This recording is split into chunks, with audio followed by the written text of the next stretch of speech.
قل هذه سبيلي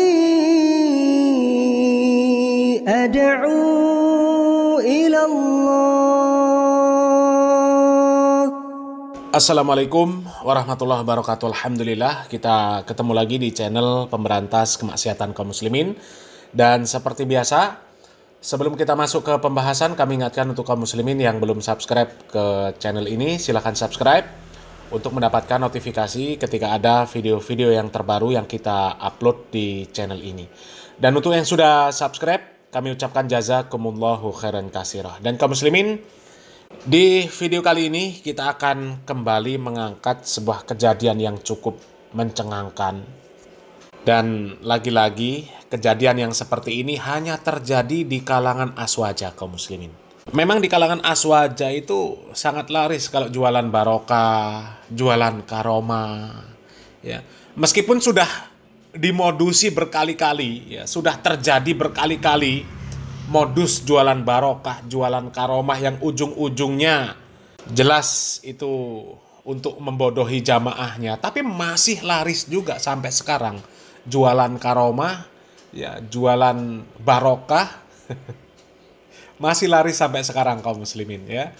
Ya, silakan buktikan, ya, sudah ada berapa, ya, kasus-kasus asusila yang dia terjadi di dunia pondok pesantren, ya, kemudian dilakukan oleh orang-orang yang ditokohkan sebagai tokoh agama. Ya, sudah nggak kehitung kasus-kasus yang seperti itu kaum muslimin. Dan rata-rata modusnya ya barokah. Modusnya barokah. Suruh mijitin kiainya barokah. Suruh bersihin kamar kiainya barokah, ya. Ada ritual untuk penyucian rahim supaya nanti bisa melahirkan anak yang menjadi wali, ya. Akhirnya apa? Ya terjadi hal-hal yang seperti itu. Modusnya apa? Ya sama, barokah juga, ya. Tapi yang aneh dan membagongkan, nggak pernah sadar orang-orang aswaja, ya. Padahal yang seperti ini ya cuma terjadi di pondok aswaja, hanya terjadi di kalangan aswaja. Silakan cek Persis, Al-Irsyad, Muhammadiyah, ya, Gontor, apalagi Salafi Wahabi, ya. Alhamdulillah nggak terjadi yang seperti ini, ya. Ini terjadi lagi kaum muslimin. Modusnya pengobatan, dan yang jelas ya pengobatan yang sebenarnya ada tuntunan dari Nabi Muhammad SAW, tapi karena busuknya tokoh-tokoh aswaja dimanfaatkan untuk membodohi umat, untuk memenuhi hawa nafsu para tokoh agamanya, ya. Kita lihat videonya kaum muslimin. Kembali lagi ada kasus asusila yang terbongkar, dan ini mirip seperti apa yang ada di film Walid. Wow, ini benar-benar film Walid ini membuka pikiran masyarakat tentang kejahatan yang berkedok agama, khususnya kejahatan pria-pria nakal, pria-pria yang bajingan, bejat gitu ya, menggunakan kedok agama untuk memuaskan nafsunya. Kabarnya kasus ini terjadi di Bekasi, terungkap karena korban melapor ke pihak wali kota atau ke Bapak Wali Kota Bekasi dengan cara DM Instagram. Alhamdulillah Wali Kota Bekasi yaitu Bapak Tri Adianto menanggapi serius mengenai kasus ini, bahkan mendatangi korban untuk dimintai keterangan lebih lanjut. Adanya yang masuk ke Instagram saya, ya, dan ini tentu menjadi sesuatu yang sangat memprihatinkan, ya. Tetapi saya tentu apresiasi, ya, buat ibu-ibu ataupun korban yang berani untuk kemudian menyatakan, ya.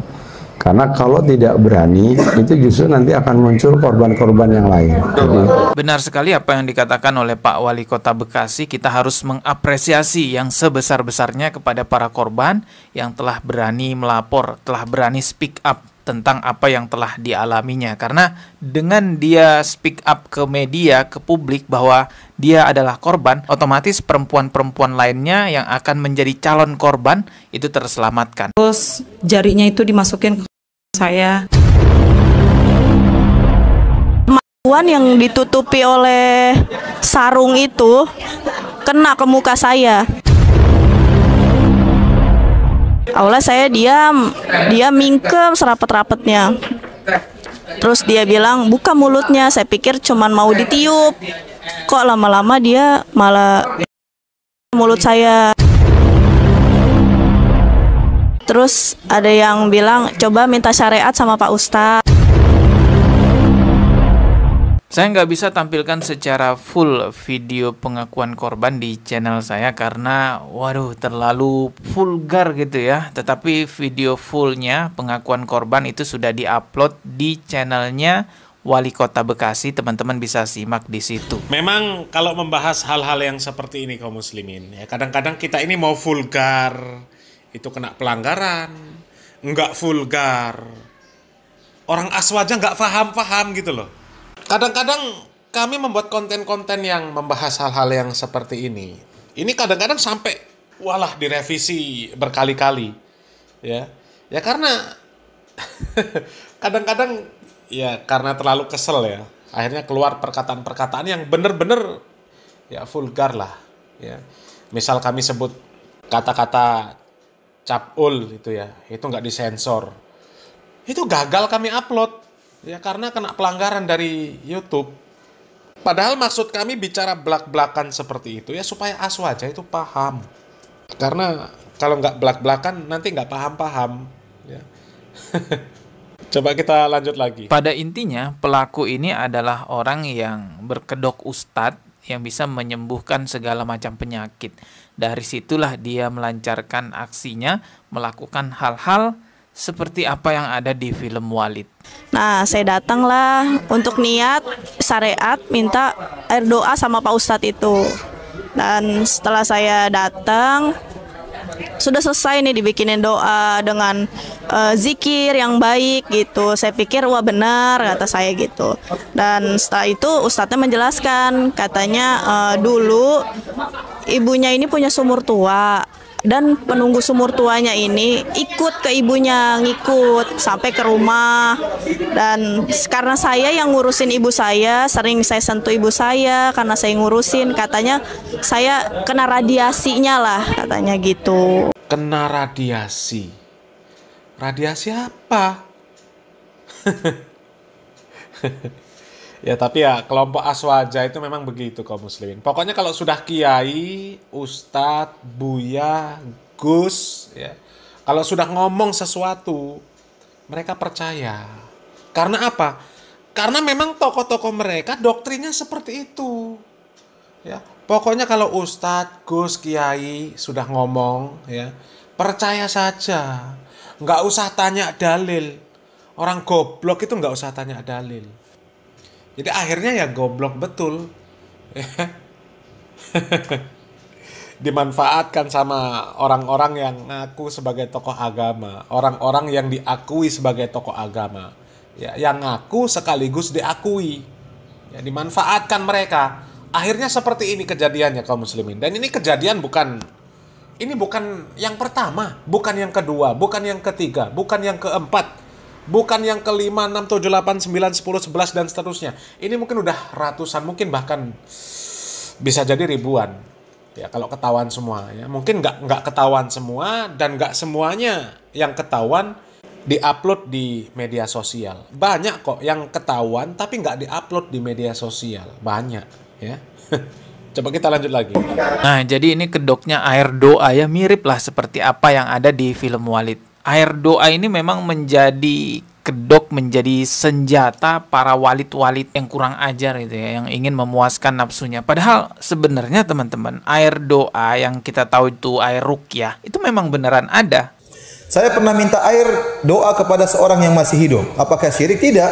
Jadi namanya ruqyah ada. Ruqyah boleh dengan ditiupkan di air. Yang penting yang dibacakan orang tersebut benar. Baca ayat kursi, baca Al-Quran, dibacakan hadis Nabi, ditiupkan, diminumkan, di antara bentuk obat. Air ruqyah itu kan air putih biasa yang dibacakan ayat-ayat ruqyah dengan harapan atas izin Allah bisa menyembuhkan penyakit. Itu pengobatan sunnah, tetapi dijadikan senjata oleh para walid-walid itu untuk memuaskan nafsunya. Bahkan ada yang menjual air ruqyah juga.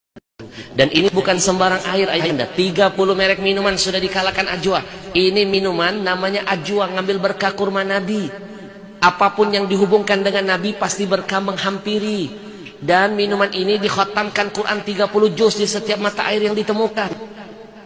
Dibikin pabrik, didengarkan 24 jam Quran. Anda bikin bisnis jualan air nggak ada masalah. Yang jadi masalah ketika Anda jualan air, Anda promosikan bahwa air itu penuh berkah.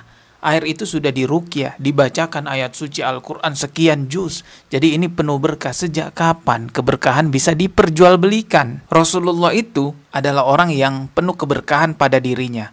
Dan Rasulullah adalah seorang pedagang. Sepanjang Rasulullah menjadi seorang pedagang, tidak pernah menjual keberkahan. Tidak pernah menjual sebuah barang dengan alasan ini penuh keberkahan. Nggak ada. Karena memang Allah Subhanahu wa Ta'ala sudah berfirman dalam surah Az-Zumar ayat ke-44.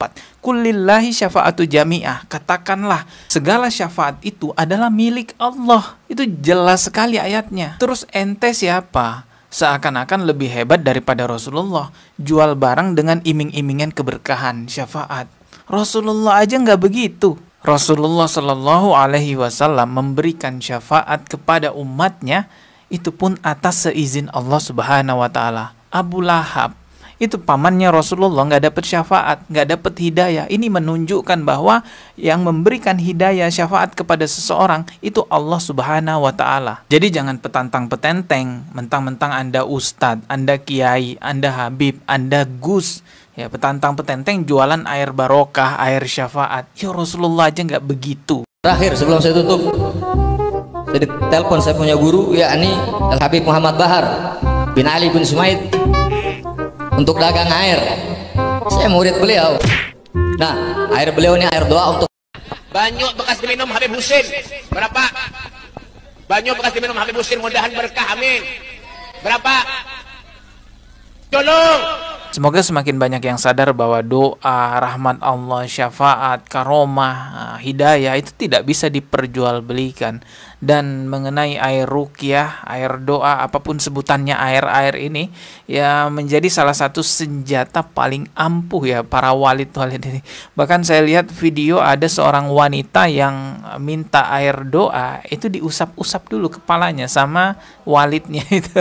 Astagfirullahaladzim. Gimana mau datang keberkahan kalau caranya mengandung kemaksiatan seperti itu?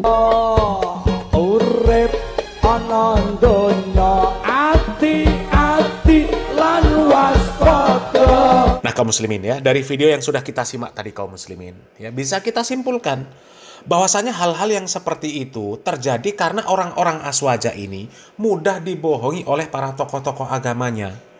Ya, dan para tokoh-tokoh agamanya memang sengaja memanfaatkan kebodohan jamaahnya. Jamaahnya itu memang sengaja dibikin bodoh. Pokoknya kalau kiai sudah ngomong, ya manut saja. Jangan protes, ente nggak tahu. Ya, itu yang ngomong orang soleh, itu yang melakukan orang soleh, manut saja. Seperti itu kaum muslimin. Ya, mereka nggak pernah berpikir kritis. Ya, apa yang mereka lakukan, apa yang dilakukan oleh para tokoh-tokoh agama, itu ada tuntunannya di dalam syariat Islam atau enggak. Ya, tapi ya lagi-lagi memang mereka itu didoktrin untuk tetap bodoh. Ya, jadi repot kaum muslimin. Ya, mereka nggak ngerti yang dilakukan oleh tokoh-tokoh agamanya sebenarnya itu kemaksiatan, tapi dibungkus dengan seolah-olah itu adalah sebuah kebaikan, ketaatan.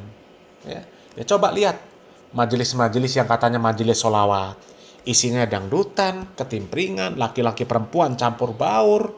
Ya, kemudian itu tadi Ali Gondrong, pimpinan majelisnya nyentuh-nyentuh wanita yang bukan mahram. Ya, yang seperti itu dijaga oleh tokoh-tokoh agamanya. Banser ikut jaga, GP Ansor ikut jaga, ya. Dan Ali Gondrong merapatnya kemana? Nggak mungkin ke Muhammadiyah, nggak mungkin ke Persis, Al Irsyad, apalagi Salafi Wahabi, nggak mungkin. Merapatnya ke Aswaja juga. Sekarang kalau ada laki-laki nyentuh perempuan, kok dibilang nggak syahwat, itu laki-lakinya nggak normal berarti, nggak normal. Kalau laki-laki normal, jelas syahwat. Nggak mungkin nggak. Ya, jangan sok suci. Mau tokoh agama, kiai, ulama, apapun. Ya, jangan sok suci. Nggak syahwat, empret. Ya. Buktinya apa? Terjadi banyak kasus-kasus asusila. Yang melakukan siapa? Tokoh-tokoh agama. Dari mana? Aswaja. Karena apa? Karena jamaahnya ya mudah dibohongi. Ya. Disentuh kiai barokah. dipegang kiai barokah, ngelayani kiai barokah, ya. Barokah itu kalau Anda mengamalkan ajaran-ajaran dari kiai, ajaran yang benar, itu barokah. Tapi kalau bersentuhan, nyentuh kiai, disentuh kiai, ya, apalagi lawan jenis itu, barokah dari mana? Kalau lawan jenis jelas itu melanggar syariat Allah. Lah kok mau dapat barokah? Barokah dari mana? Nggak mungkin barokah. Minum bekas kiai barokah, makan bekas makanan kiai barokah. Ente mau minum bekasnya kiai, meskipun habis 1 galon, ya, 1 galon itu buat nyuci mulutnya kiai, kemudian ente minum. Kalau ente nggak beramal soleh, nggak belajar syariat Islam yang bener, nggak akan dapat barokah. Nggak akan dapat barokah, karena barokah itu bukan dari yang seperti itu. Ente mau nyium telapak kaki gurumu, mau nyium bekas pantatnya, mau minum keringetnya, ya, lumrah minum keringet, kalau mau, nggak akan barokah kalau ente nggak belajar, nggak beramal soleh, nggak belajar tentang bagaimana beragama yang benar dan bagaimana beribadah yang benar, nggak akan barokah. Ya, ente minum bekas keringetnya guru, nyium bekas pantatnya, nyium bekas kakinya, tapi masih melakukan kesyirikan, melakukan bid'ah, percaya dengan hal-hal yang tahayul, khurafat, ya percuma. Ya. Tapi yang mengherankan, ya kok jamaah aswaja nggak sadar-sadar, ya. Didoktrin dengan doktrin kebodohan, apalagi kalau sudah bareng Mbak Alawi, sudah selesai. Kebodohannya totalitas sudah, ya. Orang gila bisa dianggap wali. Ya. Orang gila dianggap wali, disebut wali sama tokoh-tokoh agamanya. Ya, Wan Sehan, Abu Bakar Asegaf ya kalau nggak salah ya, yang di Gresik. Ya, orang gila dianggap wali, percaya ada yang ngalap barokah. Na'udzubillah min dzalik. Percaya. Apanya kalau jamaahnya nggak mudah dibodohi kalau seperti itu. Orang gila disebut wali, percaya. Coba. Hah? Ada perguruan pencak silat. Ini Banom Ormas kita ini. Hebat. Bisa mengajarkan ilmu kebal. Percaya. Astaghfirullahaladzim. Percaya. Ya, videonya banyak praktek-prakteknya. Praktek ilmu kebal. Yang pakai senjata tajam, pakai apa. Mereka percaya. Na'udzubillah min dzalik. Kok percaya yang seperti itu? Ya.